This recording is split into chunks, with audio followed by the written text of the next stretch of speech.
Morning everybody, how are you today? No liquid sunshine, it's actually sunshine. Look, do a quick glimpse rather than switching it around. Well, it's a beautiful day. We would have thought, especially when the weather was something different. But you don't let that affect your mindset anyway. So today I'm going to talk about the main thing for me in mindset, millionaire mindset, is don't ever trade your passion for glory. And what I mean by that, well, I'll give you an example of where I was.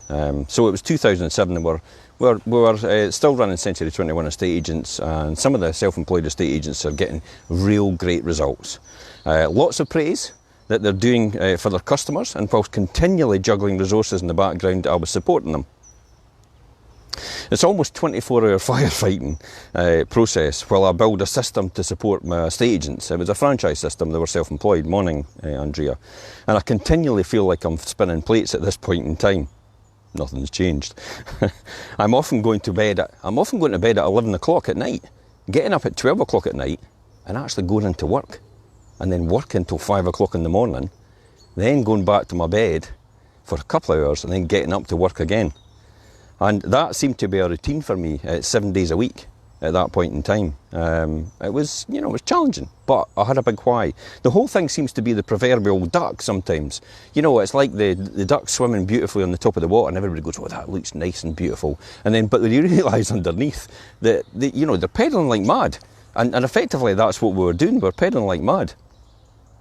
I'm telling the estate agents to stay focused at this point in time. And also, whilst they've never had so much praise in their life before, some of them are taking my advice, while some of them aren't taking my advice at all. Some of them are actually getting to the point that, what does he know? After all, look at what my customers are saying about me.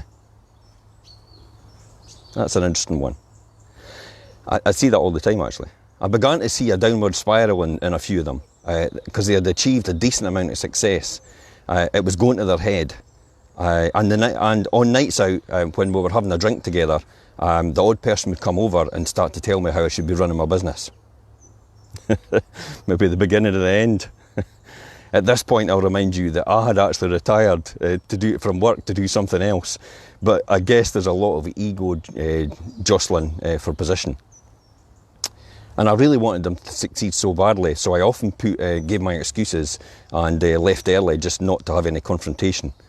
Now, for people that know me, this will be quite a laughable subject, because I could hear my friends gasping, saying about, you don't want confrontation? You were the guy that was actually known as the rottweiler in industry, because you would never let go of something.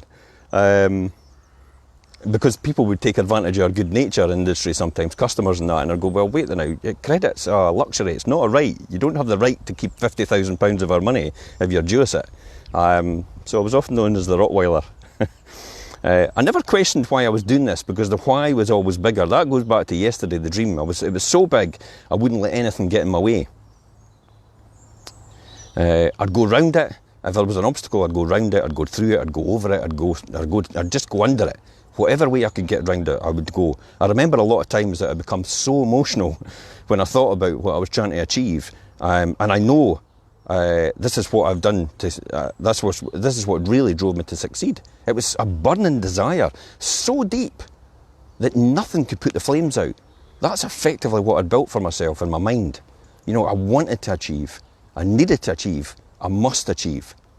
Listen to the language here, the reframing. It wasn't I'm going to achieve, I'd like to achieve. It was I must, I will.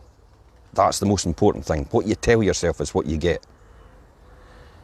And for the ones that success has gone to their head, they began to take their foot off the gas and not keeping up momentum.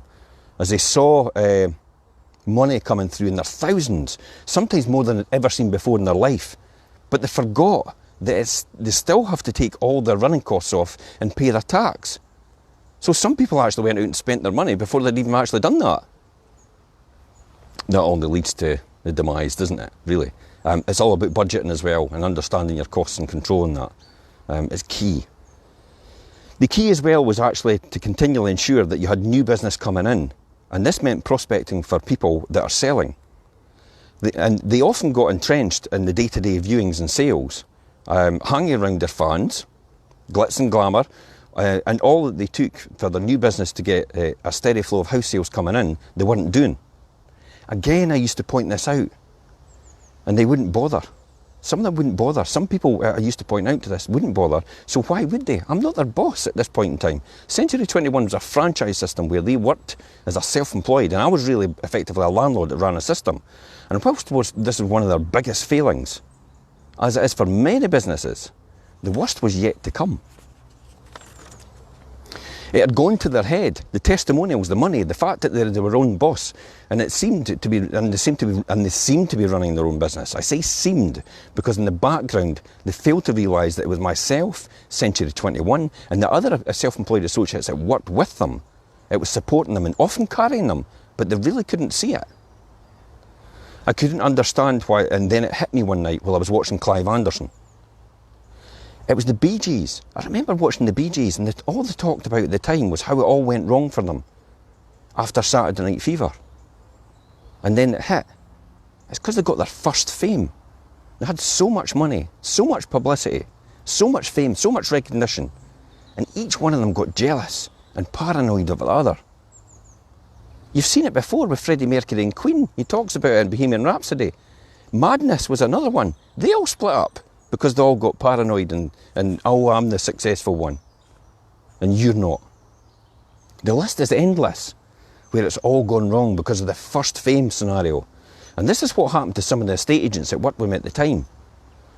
I still see it today in some people because of immaturity and not mentally tough enough. It's a classic song, "Eye the Tiger," where it says, so many times it happened so fast, you trade your passion for glory. Morning, Anne-Marie. And that, my friends, is what happens to most people. They have the raw talent, but they don't succeed because their ego gets out of control. They get the first fame and they never come back from it. Think about the people you know that this has happened to. History's littered with people that have traded their passion for glory. And you'll know a few, and I certainly do.